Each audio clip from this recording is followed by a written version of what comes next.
Ay, nabaklas ko na rin siya. Di pala birong baklasin tong ADB na to. Ito nga pala yung relay niya. 20 ampere, 12 volts. Tulad ng sabi ko, kapag nag-relay ka sa motor, lagyan mo ng glue gun. Diba? Ang laki, no? Parang sa meral ko kukuha ng voltahe, no?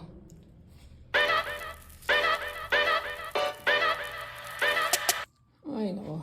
Tama naman siguro ito. Nga pala yung P-horn niya, saka yung stock. Pinagkasya ko na lang siya dyan sa loob na yan. Kasya naman eh. Diskarte lang kailangan.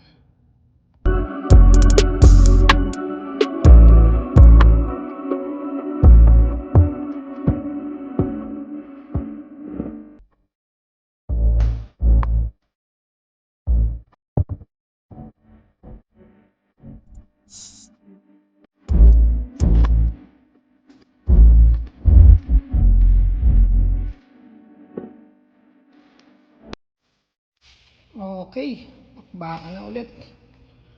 Linis ng working area ko, no? Oh. Dito ko sa basement 4. Sobrang init. Simulan natin ulit. Dito nga pala yung mga tapping point natin sa may battery. Rekta mo siya dito sa may positive. Tapos rekta mo din sa may negative. Tapos may 2 ampere dito. Diyan natin itatap yung para sa mga switch. Low, passing. High, passing. Sabay, passing.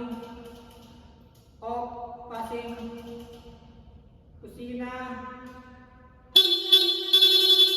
Hazard. Ilaw. Video.